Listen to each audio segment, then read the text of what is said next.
Welcome to day 6 of our daily Bible reading session. Today we would be reading Genesis chapters 16, 17, 18, and 19. Genesis chapter 16. Now Sarai, Abram's wife, had borne him no children, and she had an Egyptian maidservant whose name was Hagar. So Sarai said to Abram, "See now, the Lord has restrained me from bearing children. Please, go into my maid. Perhaps I shall obtain children by her." And Abram heeded the voice of Sarai. Then Sarai, Abram's wife, took Hagar her maid, the Egyptian, and gave her to her husband Abram to be his wife, after Abram had dwelt 10 years in the land of Canaan. So he went in to Hagar, and she conceived. And when she saw that she had conceived, her mistress became despised in her eyes. Then Sarai said to Abram, "My wrong be upon you. I gave my maid into your embrace, and when she saw that she had conceived, I became despised in her eyes. The Lord judge between you and me." So Abram said to Sarai, "Indeed, your maid is in your hand. Do to her as you please." And when Sarai dealt harshly with her, she fled from her presence. Now the angel of the Lord found her by a spring of water in the wilderness, by the spring on the way to Shur. And he said, "Hagar, Sarai's maid, where have you come from, and where are you going?" She said, "I am fleeing from the presence of my mistress Sarai." The angel of the Lord said to her, "Return to your mistress, and submit yourself under her hand." Then the angel of the Lord said to her, "I will multiply your descendants exceedingly, so that they shall not be counted for multitude." And the angel of the Lord said to her, "Behold, you are with child, and you shall bear a son. You shall call his name Ishmael, because the Lord has heard your affliction. He shall be a wild man. His hand shall be against every man, and every man's hand against him. And he shall dwell in the presence of all his brethren." Then she called the name of the Lord who spoke to her, "You are the God who sees." For she said, "Have I also here seen him who sees me?" Therefore the well was called Beer Lahairoi. Observe, it is between Kadesh and Bered. So Hagar bore Abram a son, and Abram named his son, whom Hagar bore, Ishmael. Abram was 86 years old when Hagar bore Ishmael to Abram. Genesis chapter 17. When Abram was 99 years old, the Lord appeared to Abram and said to him, "I am Almighty God. Walk before me and be blameless, and I will make my covenant between me and you, and will multiply you exceedingly." Then Abram fell on his face, and God talked with him, saying, "As for me, behold, my covenant is with you, and you shall be a father of many nations. No longer shall your name be called Abram, but your name shall be Abraham, for I have made you a father of many nations. I will make you exceedingly fruitful, and I will make nations of you, and kings shall come from you. And I will establish my covenant between me and you and your descendants after you in their generations, for an everlasting covenant, to be God to you and your descendants after you. Also I give to you and your descendants after you the land in which you are a stranger, all the land of Canaan, as an everlasting possession, and I will be their God." And God said to Abraham, "As for you, you shall keep my covenant, you and your descendants after you throughout their generations. This is my covenant which you shall keep between me and you and your descendants after you. Every male child among you shall be circumcised, and you shall be circumcised in the flesh of your foreskins, and it shall be a sign of the covenant between me and you. He who is 8 days old among you shall be circumcised, every male child in your generations, he who was born in your house or bought with money from any foreigner who is not your descendant. He who was born in your house and he who was bought with your money must be circumcised, and my covenant shall be in your flesh for an everlasting covenant. And the uncircumcised male child, who is not circumcised in the flesh of his foreskin, that person shall be cut off from his people. He has broken my covenant." Then God said to Abraham, "As for Sarai, your wife, you shall not call her name Sarai, but Sarah shall be her name. And I will bless her and also give you a son by her. Then I will bless her, and she will be a mother of nations. Kings of peoples shall be from her." Then Abraham fell on his face and laughed, and said in his heart, "Shall a child be born to a man who is 100 years old? And shall Sarah, who is 90 years old, bear a child?" And Abraham said to God, "Oh, that Ishmael might live before you." Then God said, "No, Sarah your wife shall bear you a son, and you shall call his name Isaac. I will establish my covenant with him for an everlasting covenant, and with his descendants after him. And as for Ishmael, I have heard you. Behold, I have blessed him, and will make him fruitful, and will multiply him exceedingly. He shall beget 12 princes, and I will make him a great nation. But my covenant I will establish with Isaac, whom Sarah shall bear to you at this set time next year." Then he finished talking with him, and God went up from Abraham. So Abraham took Ishmael his son, all who were born in his house, and all who were bought with his money, every male among the men of Abraham's house, and circumcised the flesh of their foreskins that very same day, as God had said to him. Abraham was 99 years old when he was circumcised in the flesh of his foreskin. And Ishmael his son was 13 years old when he was circumcised in the flesh of his foreskin. That very same day Abraham was circumcised, and his son Ishmael, and all the men of his house, born in the house, or bought with money from a foreigner, were circumcised with him.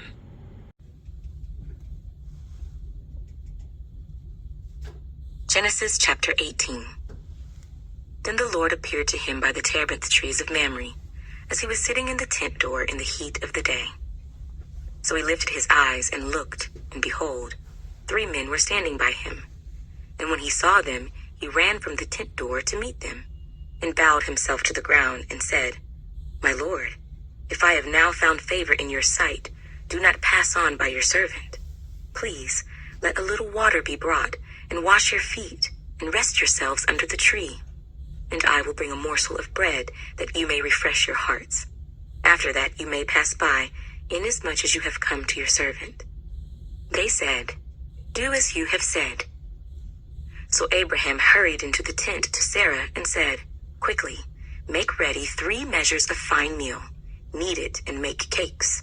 And Abraham ran to the herd, took a tender and good calf, gave it to a young man, and he hastened to prepare it. So he took butter and milk and the calf which he had prepared, and set it before them. And he stood by them under the tree as they ate. Then they said to him, "Where is Sarah your wife?" So he said, "Here in the tent." Then he said, "I will certainly return to you according to the time of life, and behold, Sarah your wife shall have a son."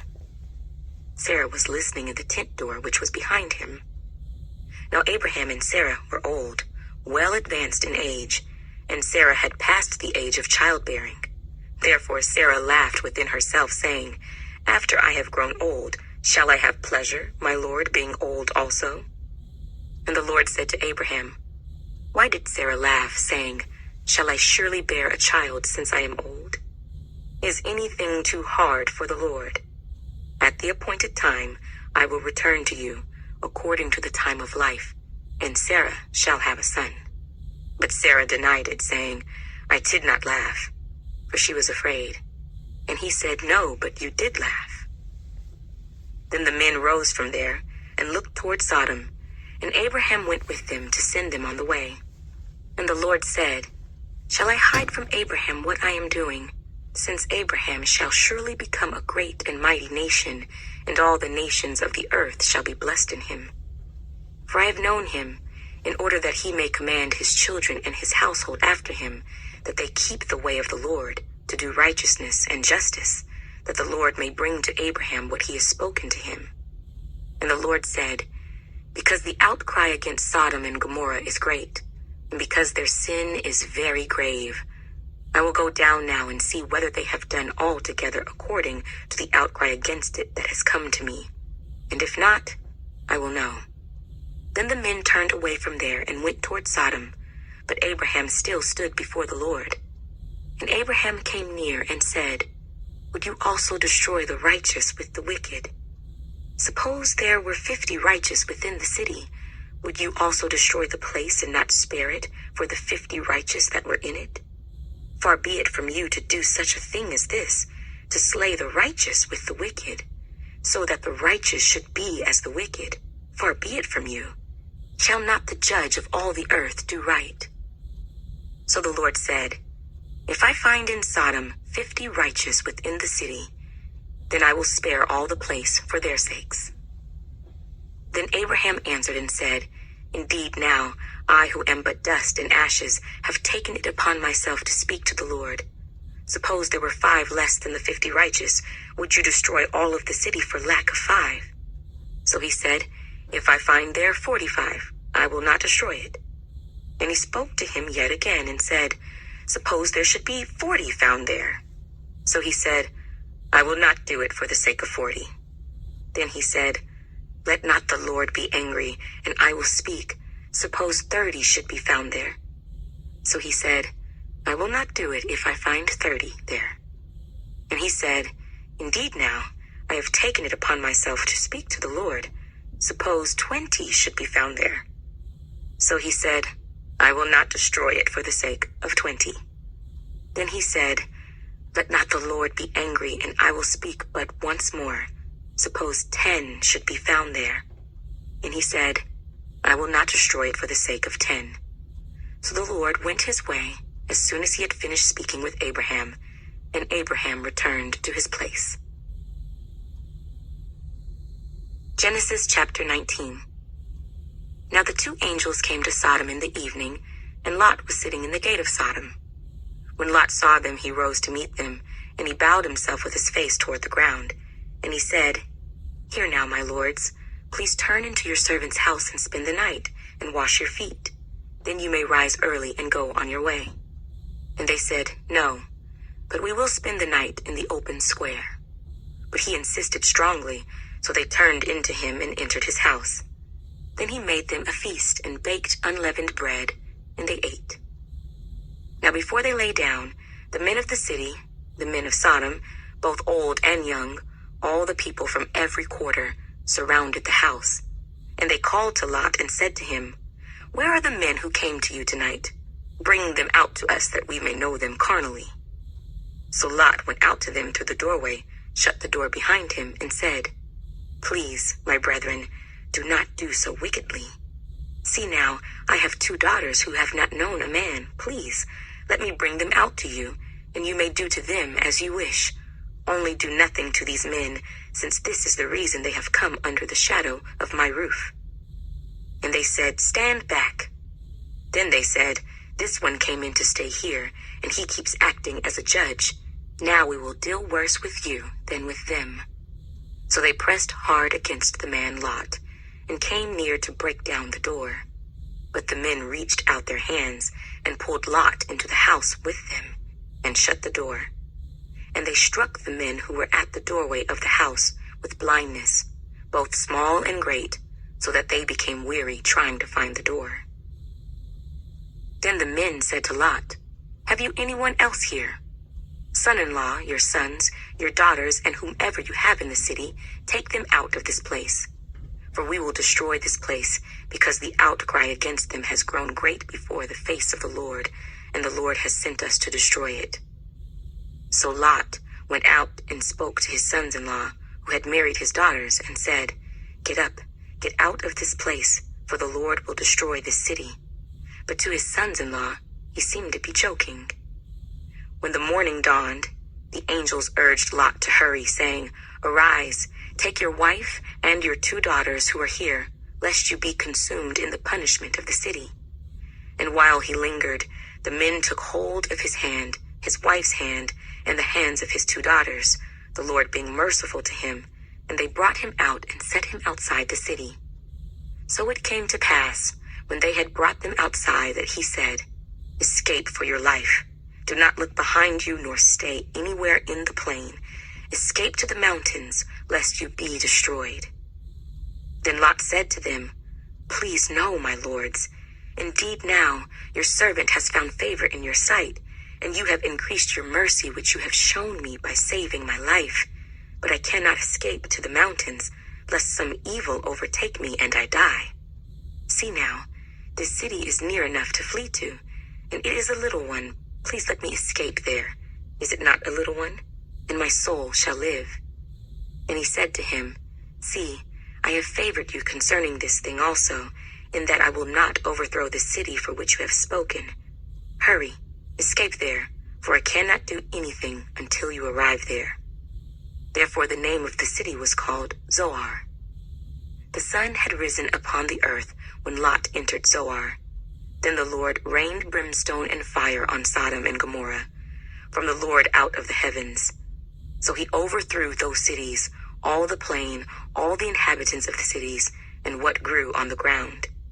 But his wife looked back behind him, and she became a pillar of salt. And Abraham went early in the morning to the place where he had stood before the Lord. Then he looked toward Sodom and Gomorrah, and toward all the land of the plain, and he saw, and behold, the smoke of the land, which went up like the smoke of a furnace. And it came to pass, when God destroyed the cities of the plain, that God remembered Abraham, and sent Lot out of the midst of the overthrow, when he overthrew the cities in which Lot had dwelt. Then Lot went up out of Zoar, and dwelt in the mountains, and his 2 daughters were with him, for he was afraid to dwell in Zoar. And he and his 2 daughters dwelt in a cave. Now the firstborn said to the younger, "Our father is old, and there is no man on the earth to come into us, as is the custom of all the earth. Come, let us make our father drink wine, and we will lie with him, that we may preserve the lineage of our father." So they made their father drink wine that night, and the firstborn went in and lay with her father, and he did not know when she lay down or when she arose. It happened on the next day that the firstborn said to the younger, "Indeed, I lay with my father last night. Let us make him drink wine tonight also, and you go in and lie with him, that we may preserve the lineage of our father." Then they made their father drink wine that night also, and the younger arose and lay with him, and he did not know when she lay down or when she arose. Thus both the daughters of Lot were with child by their father. The firstborn bore a son, and called his name Moab. He is the father of the Moabites to this day. And the younger, she also bore a son, and called his name Ben-Ammi. He is the father of the people of Ammon to this day.